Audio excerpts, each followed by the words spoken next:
Coming at you from Los Angeles, this is Mobility Revolution, powered by HyreCar. We're going to take you on a journey through the unique business models and income opportunities that mobility as a service has to offer.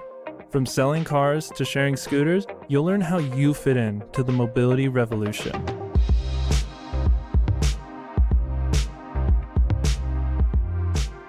Hey everyone, and welcome back to another episode of Mobility Revolution. I'm your host, Nate Ryan. And I'm Reese Moulton. And today we have a very special guest, James Heller. He's the CEO of Wrapify. James' passion for speed and technology has secured him a spot on the Forbes 30 Under 30 list and Inc.'s 500 list of fastest growing startups. In 2015, he founded Wrapify, allowing car owners and gig economy workers to earn income simply by wrapping their cars with advertisements, while leveraging Wrapify's digital platform. His vision has transformed the out-of-home marketing world by bringing it into the digital age. James, it's great to have you. Hey, thanks for having me. Welcome to the show, James. So tell us a little bit about Wrapify and how you got started. So Wrapify is a gig economy platform first.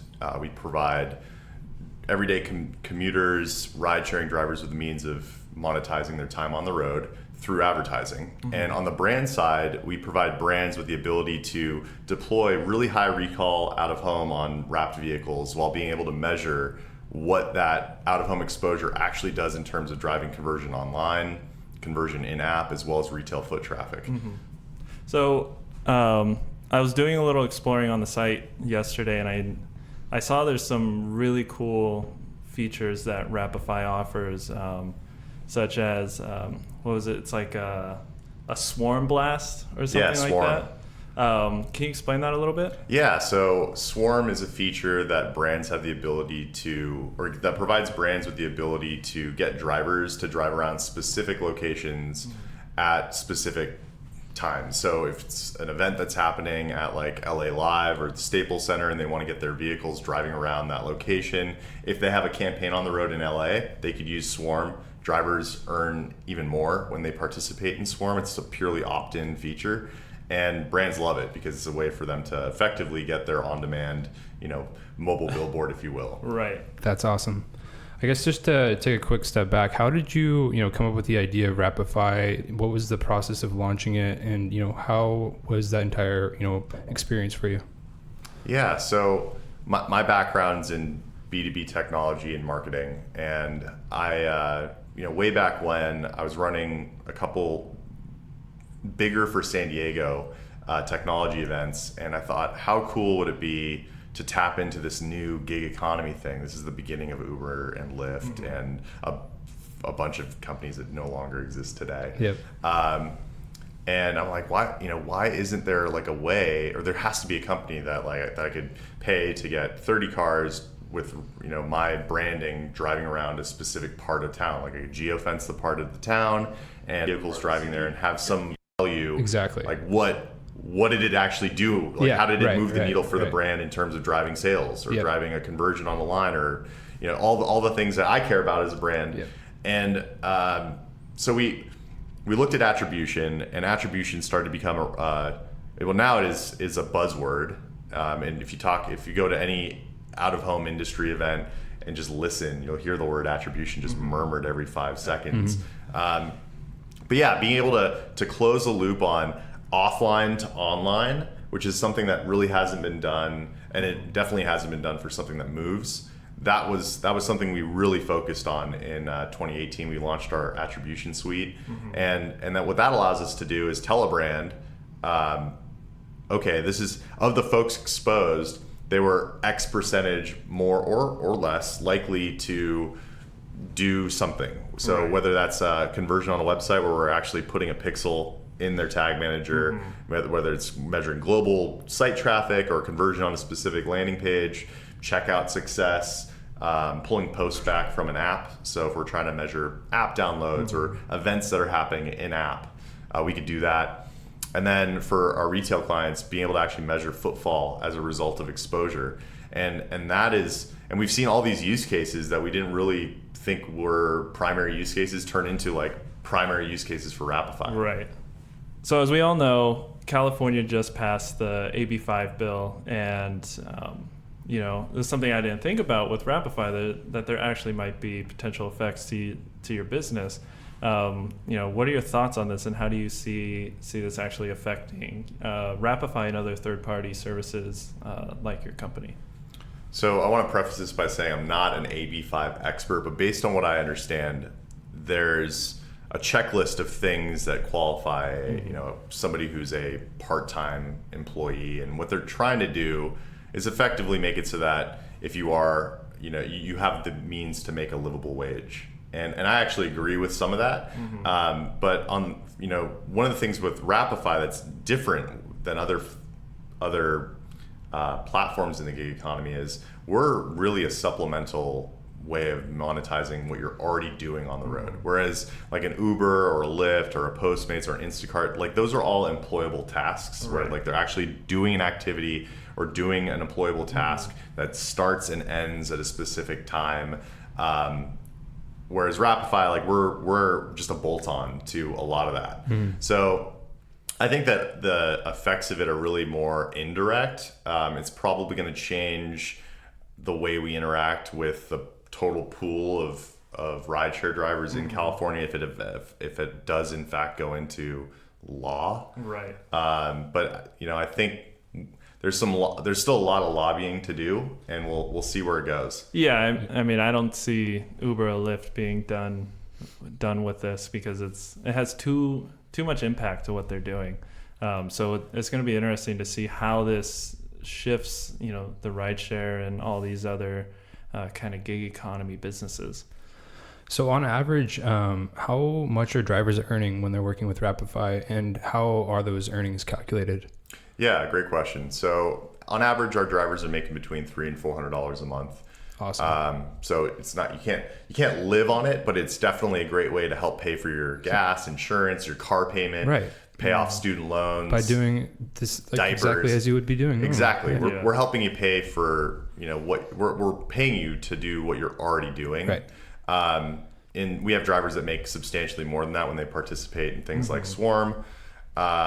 But yeah, the way it works is we built a pricing algorithm that looks at daylight, time of day, speed of vehicle, type of road segment. There's a bunch of different things that go into that algorithm, and that's what prices the mile dynamically. Right. And the purpose of that is so that drivers are being paid more for the miles that are valued higher to a brand, like where there's more visibility, when there's more impact, when there's more density of population, all of those things. So that's how we get drivers to make sure they're driving during those key hours. It also makes like sitting in traffic a lot more enjoyable because you're making more money. Exactly. So especially in a market like LA where you're doing a lot of that. Yeah. Too much. And that's the breakdown. Yep. Yeah, Gotcha. That's great because I know Lyft just recently, and when they went public, they put in their S1 that it's like 90% of their drivers are actually only part-time, which is like Wrapify is such a great solution for these drivers that are only doing it part-time, because there's so much opportunity for them to supplement like the 20 hours that they're working in order to really leverage and maximize everything that they're doing on the road, especially in between pickups when there's it's all it is loss at that time. Sure. Yeah. What does the process look like for a driver who wants to get their car wrapped? Yeah, so the way it works is you download the Wrapify app, you make sure location services are turned on, and we when you download the app, we're logging your background location data to see where you typically drive, and that helps us build a driver profile. Got it. And once you reach a certain amount of miles on a monthly average, we use that to match you with campaigns when they become available, and we have no say in when a campaign becomes available. I wish we did. That'd be awesome. Yeah. But when a campaign becomes available, and if you do drive in that geofence that the brand defined, then you get a push notification that a campaign's become available. You'll see what the car is going to look like, what the duration looks like, even an estimate of what you'll probably get paid. If it's a brand that you want on your vehicle, you opt into it. That kicks off a series of ops automation process. You get pushed through a background check. You have to do some photo verification of your vehicle. We match you to an installer. We operate the largest network of wrap installers in the country. And then once your car gets wrapped and you start moving, you start getting paid, and we pay you via bi-weekly direct deposit. Gotcha. That's awesome. I mean, so how long is the average duration of a campaign that an advertiser will set for a driver? And then I'm assuming once that campaign is finished and they were, satisfied with that entire experience, they might go on to another advertiser after. Are you asking me about the drivers, if the driver was satisfied? Exactly. The drivers are always satisfied. So they go and I know, or let me preface that by saying drivers love biweekly direct deposit for doing nothing, right? Absolutely. And so, I mean, aside from the outward appearance of your vehicle being representative of a brand, there's not really a whole lot that's being done. And drivers love that. So it's actually, we have the opposite problem where drivers are just deeply saddened by the fact that biweekly direct deposit's coming to an end. Yep. Right. But one of the other things that happens, so you asked me, what is the average duration? 4 to 12 weeks is the average duration. It also happens to be kind of the average duration for most out-of-home advertising campaigns. Got it. And one of the things that's also unique about Wrapify is because we're not really inventory constrained, because there's virtually an unlimited amount of drivers that want to do this, we have brands that will extend a campaign. Got it. And the drivers love it because that means that biweekly direct deposit gets to keep happening. The brands love it because we've already fully amortized all the costs of wrapping the vehicle into the initial duration. So it's cost effective for the brand. The drivers get to keep earning, and we get to keep producing results for the brand. So it's a win-win across all three facets of the business. Gotcha. HyreCar does a lot of work with, commercial fleet owners, OEMs, things like that. How can businesses, like, say, a big used car lot, things like that, leverage Wrapify to help increase car sales and get people to their lots? Yeah, the short answer is run a campaign on our platform. We don't, because of the, us not being an inventory constrained business, we don't need to go to fleet owners to get drivers, because that's it's not a problem for Wrapify today. We might launch something in the future that allows fleets to be able to do something similar to kind of what you're alluding to, but it's an idea on the TAC board, and there's not a whole lot behind it. But I mean, the long and the short is, if there's a brand that has a lot of drivers, like a company that wants to be able to incentivize doing a campaign with Wrapify by getting their employees to also participate, we have ways of being able to help support that type of activity. So that could happen with the used car lot. But if you look at the brands that are on our platform, you're not going to see a whole lot of used car lots on there. Most of them are for upper mid-market enterprise brands, a lot of big blue chip brands, Fortune 500 brands. Right. Do you have drivers coming to Wrapify that want to drive for Wrapify but don't actually have a vehicle to do so? We have drivers that might not have a vehicle that qualifies. Oh, okay. Gotcha. So, it's kind of the same thing with like an Uber or a Lyft or a ride-sharing platform, where you might not have a vehicle that qualifies, or you might have had a vehicle that qualified last year but doesn't qualify this year because they upped the requirement or they changed the requirement. What is the requirement for you guys? Today, the requirement is 2008 or newer. It has to be in great physical. Right. So you kind of conform into the similar vehicle requirements for a rideshare car, essentially. Well, I think going back to the whole the race to the bottom in terms of pricing and how much they pay drivers. When I say they, the Ubers and the Lyfts of the world, they've lowered their bar. We haven't really. We're actually raising the bar, so we'll be moving it up to 2010 or newer here pretty soon. But yeah, it started by conforming with so what some of the ride sharing platforms do. What's the benefit for you guys to keeping the car quality very high? Well, there's a number of benefits. One, the cars look better, and we don't want a jalopy on a campaign. Yeah. And brands want to see, when we wrap a vehicle, they look spectacular. Like by the definitions of spectacular. Like they look beautiful. When you see 25 different makes and models all in one campaign, and it all looks cohesive, and they don't look like a hodgepodge of different vehicles, that happens for a very good reason. Our process and our platform manages that. Right. The other piece of it too, though, is when paint gets older, and the older the vehicle gets, the likelihood of damage, like from an accident, you know, a car having a resprayed panel. The older the vehicle gets, the statistical relevance of that increases. So the newer the vehicle, the less likelihood of a vehicle having previous damage or previous paint damage.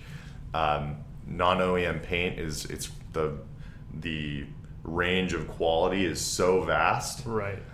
So that's a way for us to control that. Okay. Got it. Awesome. And how do you, so we were just talking before we actually started the episode about, you know, getting around, you commute from, you know, Southern California up to Los Angeles, and getting around is pretty difficult without a car if you have to jump from meeting to meeting to meeting. And so we were talking about, you know, can't wait for autonomy. How does autonomy affect your business, and are you excited for it? Are you worried about it? I'm super excited about it. It's going to change everything. I mean, it's going to change everything. Like if you're in a coma today and wake up 10 years from now, like the world is going to be so different in the way that we move people. Right. And for Wrapify, I think it adds a bunch of new revenue channels that didn't exist.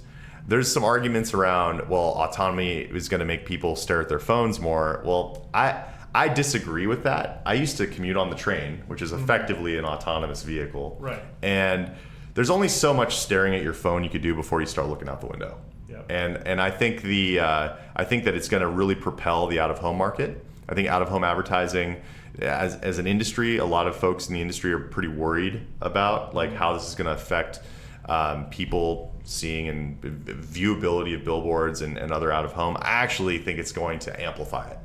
Because you're not focused on driving your vehicle. Like you have now the ability to kind of look around and see what's going on outside of your vehicle. Yep.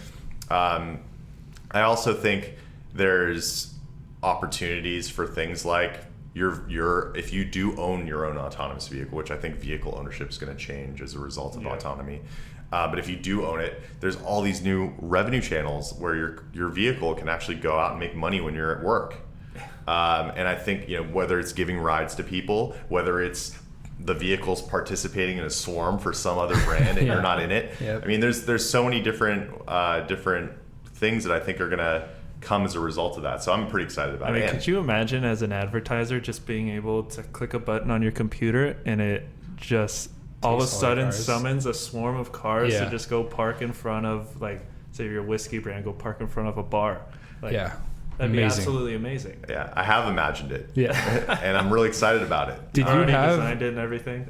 It's very, the visual is so real inside of my head that I could definitely see it becoming a reality. Did you have autonomy in mind when you first launched the company, or was that just completely out of the picture? It was definitely not part of the go-to-market strategy. Yeah. I think autonomy is a lot further away than than a lot of people are believing it to be. Yeah. You know, if you're in the Bay Area, people think it's probably right around the corner. No, I think there's too much regulation around it to even become feasible as a daily thing for like 10 years. Yeah, I think in my opinion, it's at least 10 years away. I think there's significant infrastructure changes that have to happen. I mean, San Diego, for instance, we're widening a freeway and it's taking 8 years. Right. So, I mean, when you're driving up the 5 from Orange County to Los Angeles and you're on Google Maps, at one point it thinks you're like a half mile outside of the freeway.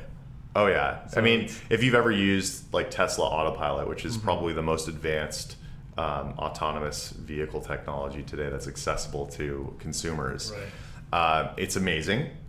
And you know, it's amazing most of the time. I'd say it's amazing 80% of the time. And then, 20% of the time it's not so amazing, or actually 15% of the time it's not that amazing. And then there's 5% of the time where you're scared shitless. And until we get to the point where it's 99% of the time amazing and 1% like you're sort of having to pay attention, that's when I think it starts to become a reality. But yeah, I mean, when you initiate a lane change and it starts to go over and you're fully in autopilot mode and it just yanks you back into the lane, you're the most awake you've ever been. Yeah, exactly. And so I mean, we've got a ways to go. Yeah. And so speaking of infrastructure, LA is doing a lot of preparation for, I believe it's the 2024 Olympics. It's a little bit of ways out, but how, is Wrapify, are you guys preparing for that and getting ready to, kind of start building the name to help get word out there for the Olympics? Man, and I think HyreCar could definitely appreciate this, but 4 years is an eternity in startup land. Oh, yeah. Considering we've only been on the planet for almost 5. I'm not really thinking of 2024 Olympics yet. Mm-hmm. We'll probably start thinking about it in like 2022. Mm-hmm. But yeah, I mean, it's gonna. There's infrastructure that has to change here in LA. Like, has to. Right. Like, you can't pipe more people into the market and get them around and also be able to do it in a like safe and sanitary way. Like right now, it's already barely that. So we'll see what happens. Especially in the downtown area, it's a little rough over there. Oh, it's crazy. How does an advertiser go about getting set up with Wrapify, and how, in terms of like pricing and that whole process for them, how does that happen? Yeah, so I mean, it's typically managed through a pretty traditional media sales process. Our sales folks take a pretty consultative approach to solving a marketer's challenge. So we're not just, whereas like traditional out of home, and this is changing, but like traditional media was historically an order taker's business, where you're picking up the phone, you're fulfilling an order for inventory in a market, and then you're fulfilling the order. And that's not how Wrapify is sold at all. It's very much so the brand is telling us, here's what we're trying to solve, or here's the marketing challenge, and we're crafting a solution with the tools that we built for our platform to solve. Right. We're live nationwide. We have the ability to launch a campaign in any market in the US. We've even run campaigns in Hawaii. Awesome. And yeah, it's the typical process is we're doing some creative discovery. We do all of the creative for the brand, or we effectively act as like an extension of their creative arm.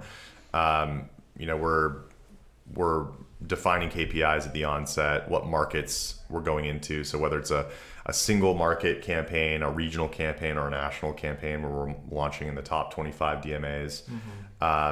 And we also back into reach and frequency goals. So if they have like a specific reach or frequency goal in the markets that they're going after, we use that to help develop how many vehicles we're deploying in each market, what the geofences look like, whether there's a demographic target, a psychographic target, or maybe it's just geographic based on, again, like store locations. Right. Got it. Awesome. We're almost done here. Is there anything else you want to tell everybody? Yeah, I think, well, first off, thanks for having me. Yeah, absolutely. Thanks for coming. It's awesome to get to work with other startups that have scaled rapidly, that kind of launched right around when we started. So it's great to look up to some of the folks that have been able to do it even faster than Wrapify. But yeah, I think, if you're a ride-sharing driver and you want to further monetize your time on the road, Wrapify is a fantastic way to do that.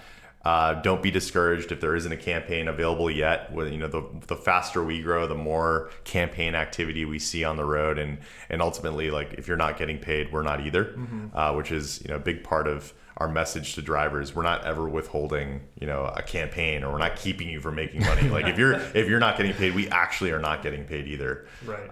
But yeah, thanks again for having me. Absolutely. And Dad, I really appreciate it. Yeah, James, it's great to have you. And join us next week for another episode of Mobility Revolution.